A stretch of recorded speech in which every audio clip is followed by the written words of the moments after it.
This is the 6th year in a row that investment in energy has been mostly in non-oil energy investment, particularly electricity, rather than oil and gas, as we know it. The other thing to bear in mind is, as has been highlighted earlier, the invasion of the boardrooms and the courtrooms by the green energy capital and those that represent them. For Nigeria, it's an inflection time because we are hopefully seeing PIB to be passed very shortly. And we also have commodity prices going up. Some are predicting that by this summer we might see an $80 oil. This is on the positive side. So where is the money going? The capital for energy, where is it going? How is it behaving? And those who want to capture it, what should we be doing? And I'd like to come to you, Dr. Wunti, for the first conversation around this. How do we finance the barrel? And when I say barrel, I mean not just traditional oil and gas, but energy, barrel equivalent energy.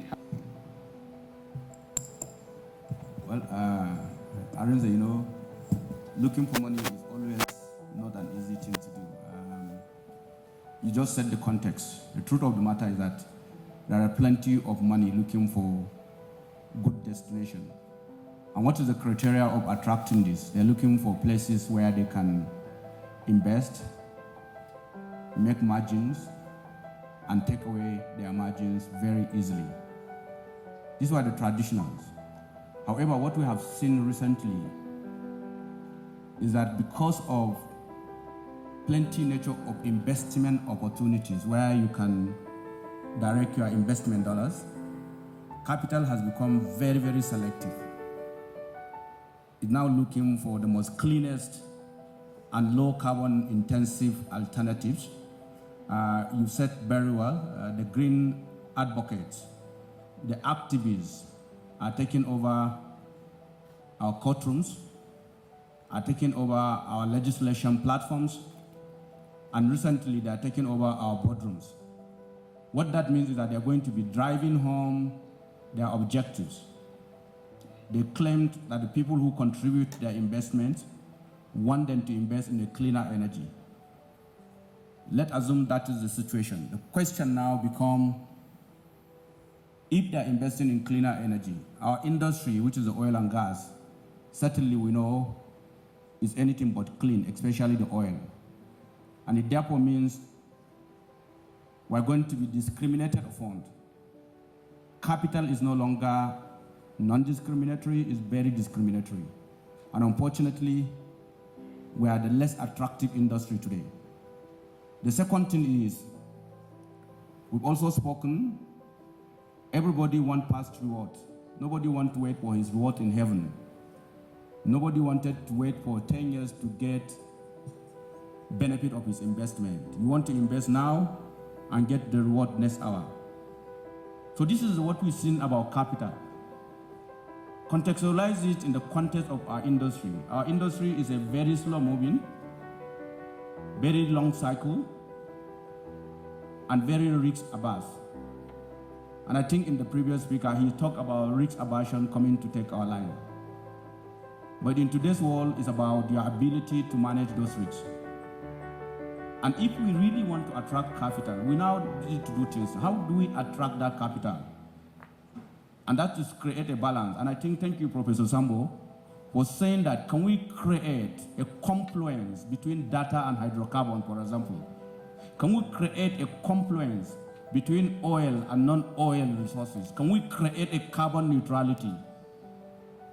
Can we anchor our investment focus on our gas, which is low carbon intensive, which have the potential to attract more capital? And I think that is the prospect, Mr. Arinze. And if we do that, it therefore means we are not only positioning ourselves to take the advantage of the current situation, but we are really getting ready to explore into the future. As you know, if you really want to benefit, you need to go with two lenses. Exploit to the fullest and optimally what you have today.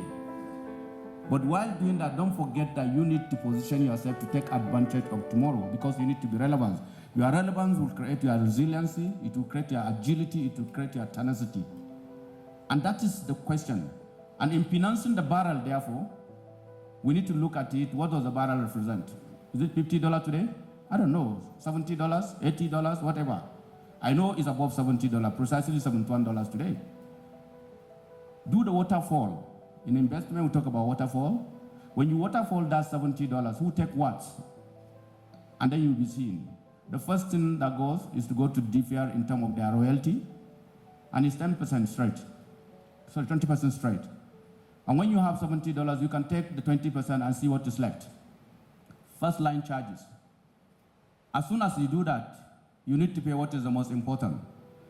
Your OPEX, your unit operating cost. As of today, we're in the neighborhood of $20, $22. If you take 20% of the 70, and you now have OPEX of 22, you still keep waterfalling. What is left now is for you to invest in your CAPEX, your capital expenditure, and that would take between $12 to $15. Again, you are waterfalling. At the end of the day, what you are likely be left with is something less than $10 in a $70 oils.